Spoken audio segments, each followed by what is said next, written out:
Bon ben salut à toutes et à tous, chers abonnés de la Pêche Team Carpentures, j'espère que vous allez bien. Donc aujourd'hui là on se retrouve pour une nouvelle vidéo là, sur une nouvelle session, un nouveau spot que je fais sur une toute petite rivière à côté de chez moi là, comme vous pouvez le voir, à la largeur de la rivière ça doit faire 60-70 pieds max, là 20 à 30 mètres. C'est un spot là, que j'ai feedé 2-3 fois là, cette semaine pour essayer de venir le faire pour un 24 heures là, aujourd'hui. Donc on est le samedi, je crois, 1er août. En fait, ben c'est ça, hier soir j'étais invité à aller pêcher un nouveau spot là, avec des amis qui eux ils vont régulièrement sur la rivière l'Assomption. On fait 12 poissons à 4 en une nuit. Magnifique petite commune. Bon, une petite carpe en direct. Puis comme vous pouvez le voir, à la pêche, c'est comme aux travaux publics, un qui bosse, un qui regarde. J'étais obligé de la faire. Elle a quasiment traversé toute la rivière.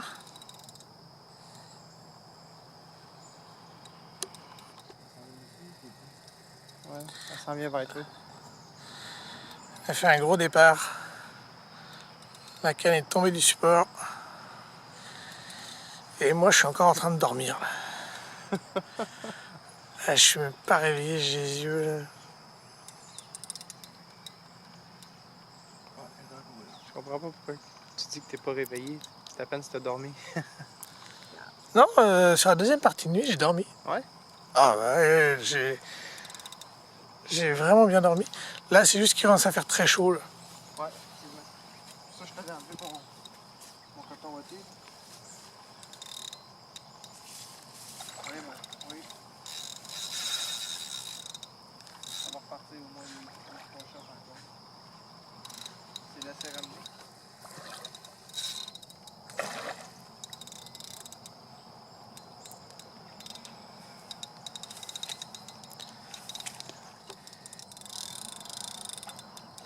Oh, il est mal poigné, quoi. Ah, je pense que... Non. Non, c'est le fil qui avait l'air d'être utilisé.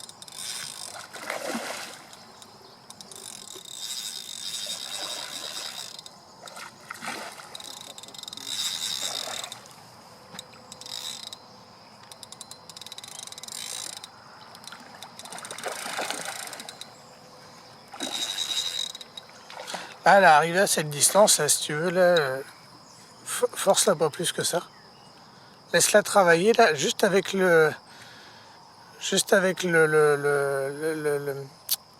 l'amorti qui va faire le sion de ta rod, là, ça va suffire à la fatiguer. Je veux dire, tu sais, tu peux la tirer, mais Monte par là. Reste en arrière de moi. Je ramène.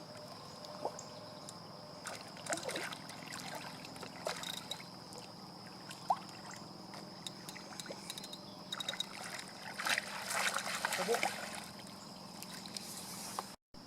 Belle bête. Très belle bête. parfait. Une petite bête, une belle bête. Bon, ben écoute, bravo en tout cas. On va essayer d'en prendre une autre. Tu peux la remettre à l'eau si tu veux. Je fais...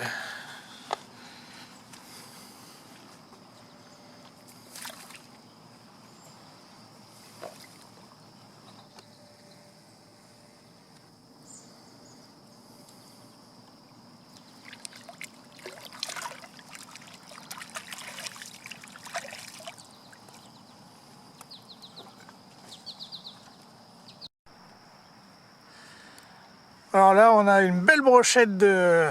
Le Québécois. Ah, c'est ça. De Québécois apprentis carpiers De brochette. qui sont en plein effort, en pleine action de pêche là. Vous voyez, la pêche à la carpe, c'est difficile, hein. Ça demande de l'énergie. Bon, en forme les gars? Oui, oui. Numéro 1. Tant qu'on a du café, on est correct. Bon. Bah, rendez-vous au prochain poisson alors. Bon, on commence à se poser des questions, puis à discuter stratégie, à voir comment on allait faire. On réfléchissait à aller pêcher ce plateau plus avec moins de courant à droite. On va pas arrêté depuis que j'ai couru jusqu'à ici. Ouais. Là, la flotte n'a jamais arrêté. Elle a l'air de se laisser ramener.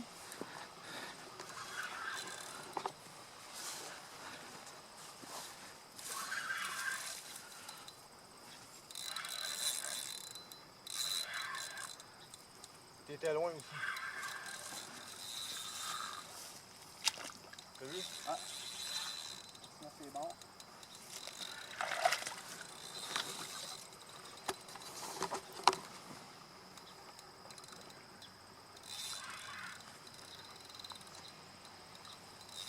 Est-ce que tu peux venir une seconde tenir l'appareil, s'il te plaît? Je vais aller chercher quelque chose.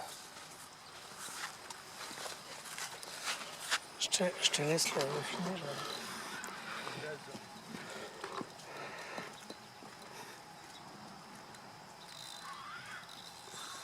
Oh, c'est bon. C'est une belle. Je viens de la voir là. Ouais.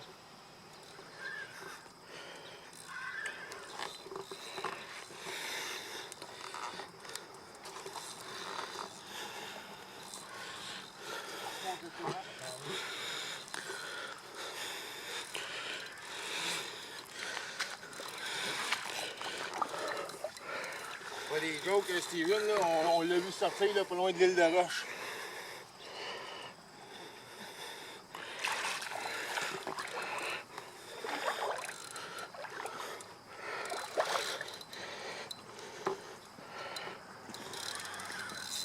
Ça aurait été plus fun si ça aurait été sur la logistique. C'est sûr que le combat est toujours plus intéressant sur la petite canne à visiter. Attends. Ah, c'est bon. Il y a le micro, il y a tout, donc on va bien t'entendre. On en pensait plus grosse. Hein. Beau combat pareil.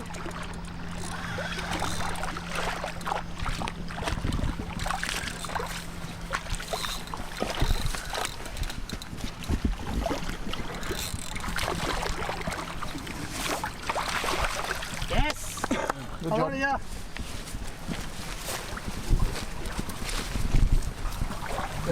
Ah ouais, j'ai filmé. Oh, avec son partenaire qui fait le fou derrière. Ouais. Ah ben une petite sur la grosse canne. Donc j'étais chanceux de la prendre celle-là. Et voilà. Alors heureuse. Et de 11. Il commence à bloquer le fil en haut.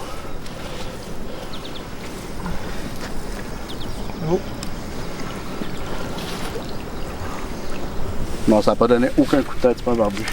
Je serais très surpris. On voit bien la canne qui travaille. Le netteur professionnel, le gars des travaux publics. Je suis pas mal plus fiable qu'un gars de la ville d'ailleurs. On Attention, appelle un travail d'équipe.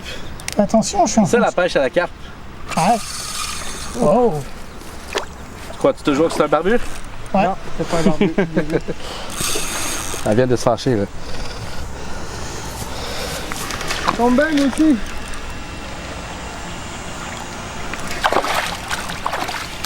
Ah oui, c'est une belle. Et toi, par ici? Pas prête à dire qu'elle est prête à aller dans le filet, bon. Non, non. Ça, je disais.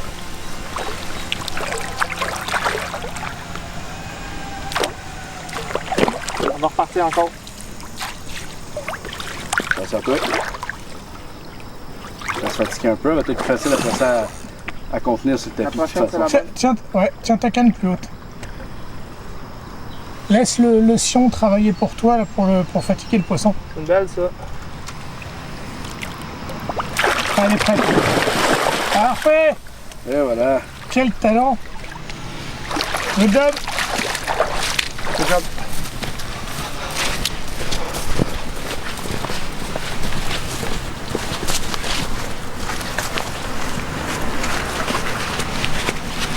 Tiens, je dépose la canne sur la chaise ici.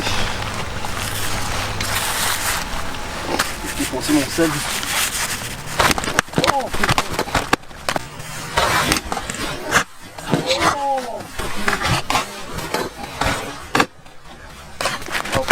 Mais mets ton tapis là, si tu veux, là, ça sera moins en pente.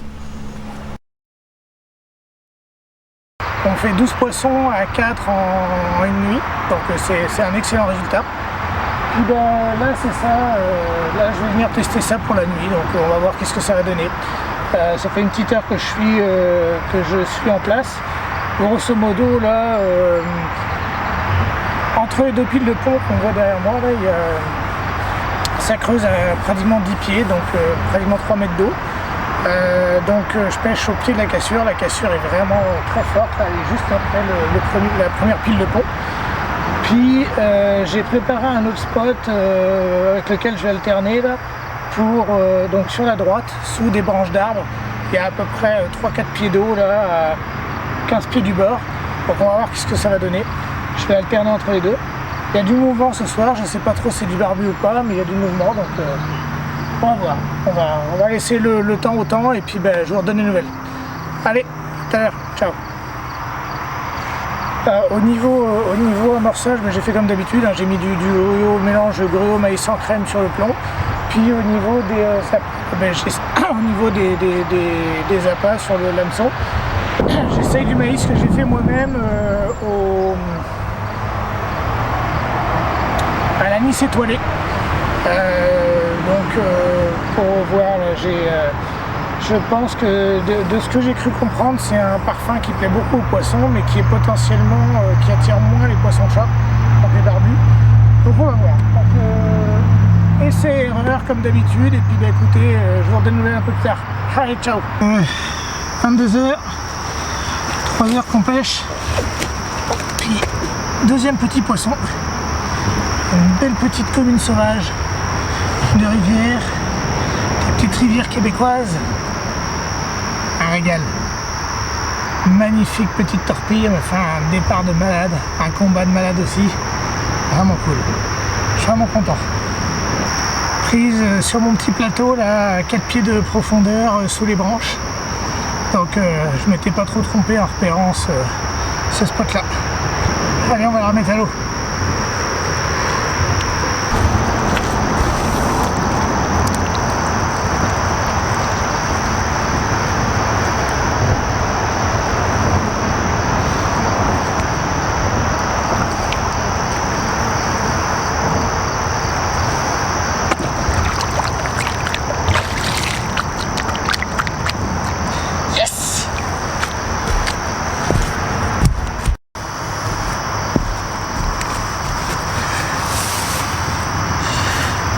Quatrième touche de la soirée, et 23h, la nuit s'annonce courte.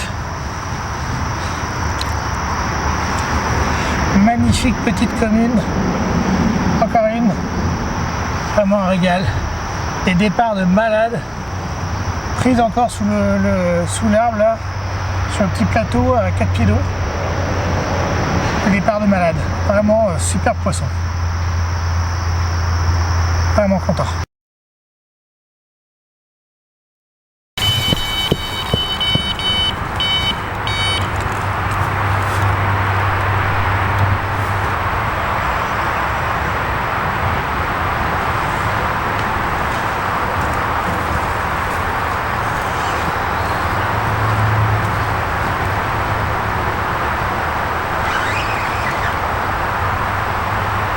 La cassure est très abrupte là. On passe quasiment de 1 mètre à 3 mètres en 1 à 2 mètres de distance. Et là, ce qui s'est passé, c'est qu'elle a passé mon fil dans une branche ou quelque chose, une branche ou une pierre qui est sur le bord de la cassure. Et pour le coup, ben, et là mon fil est coincé sur un espèce de point pivot, je sais pas quoi, je sais pas comment, puis j'essaie de la décoincer. Mais c'est pas facile.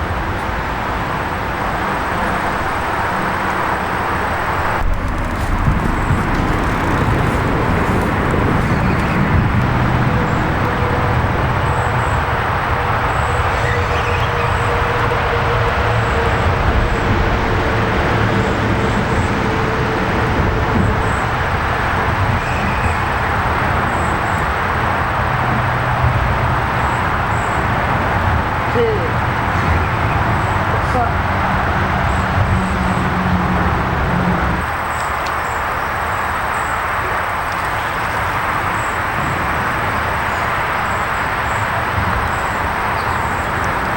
Yes! Fish on!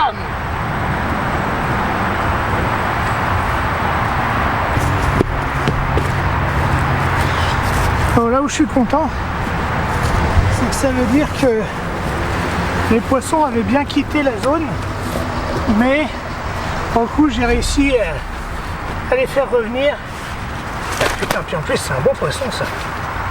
C'est vraiment un beau poisson.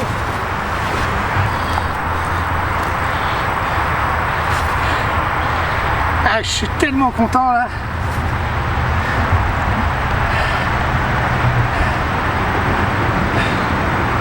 J'ai mon combat de journée.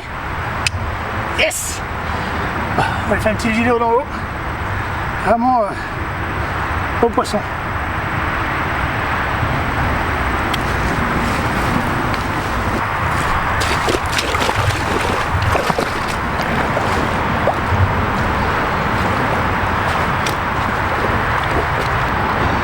Bon, le travail a fini par payer.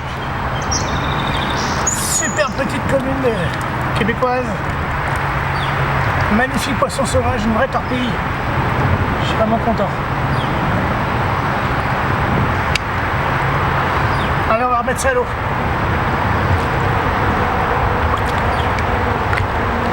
On va chercher tes grandes sœurs. Yes!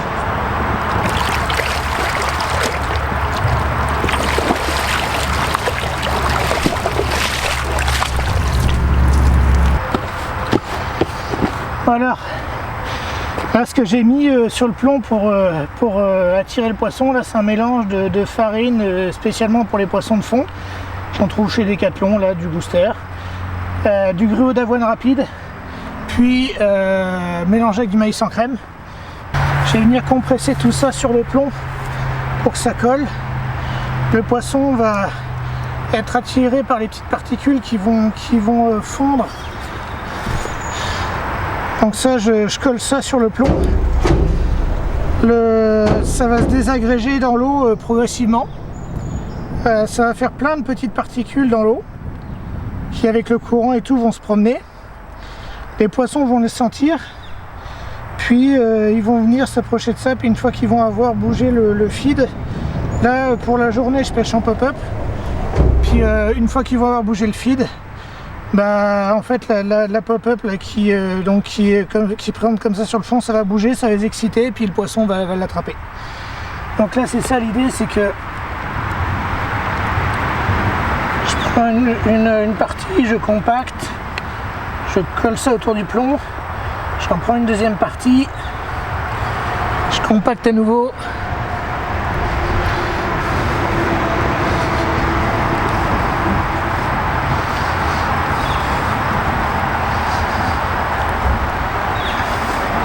Donc de la pêche au feeder typiquement.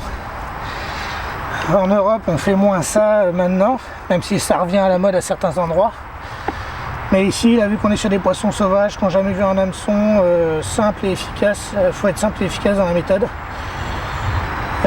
Donc c'est ça. Puis après je pique l'hameçon en fait, pas en le plantant, mais pas en le plantant avec la pointe en premier, mais je le plante en enfonçant le bas de l'hameçon dans la boule.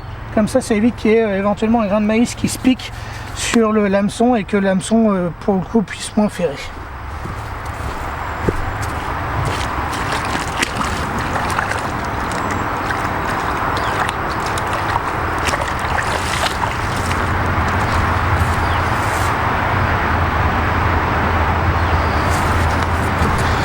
Et maintenant, il n'y a plus qu'à envoyer.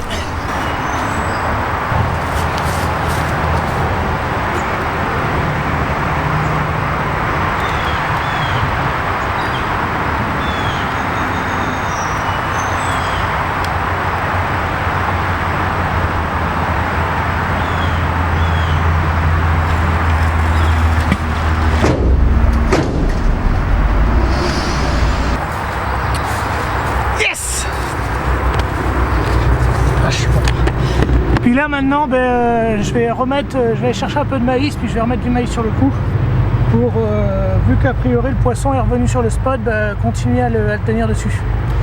Allez, on y va.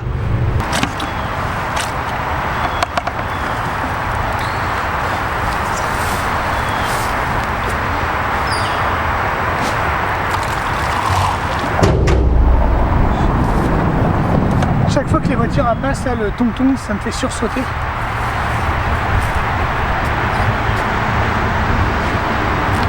C'est important de réamorcer après chaque poisson.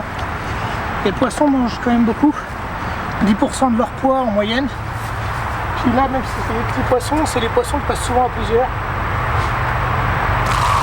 Donc si on n'a pas envie qu'elles aient nettoyé le coup et qu'elles partent parce qu'il n'y a plus d'intérêt à rester, il faut filer un petit peu à chaque fois.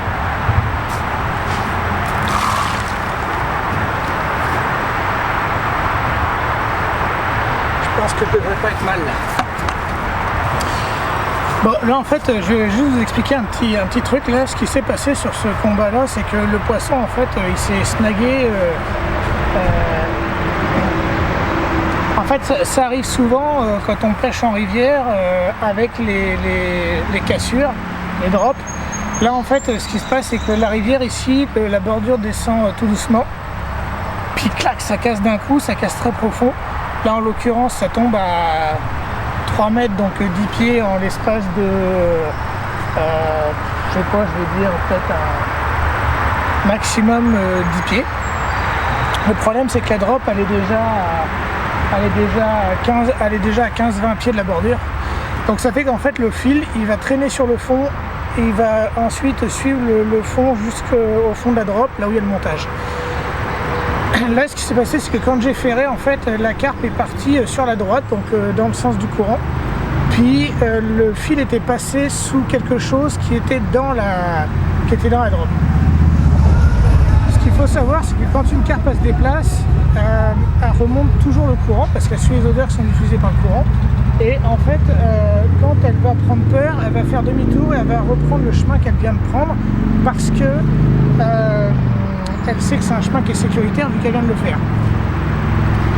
Là en l'occurrence, moi ce qui me posait problème, c'est que j'ai déjà tendu en oblique, donc dans le sens du courant. Donc là, avec le fil qui était pris dans quelque chose sur la drop, en gros à continuer à partir dans le sens du courant, puis moi mon fil était piégé sous l'obstacle. Donc dans ces cas-là, il y a plusieurs façons de faire. Soit on essaye de couler le sion de la canne, puis de faire toucher le fond pour essayer de faire en sorte qu'on arrive à faire à passer en dessous l'obstacle.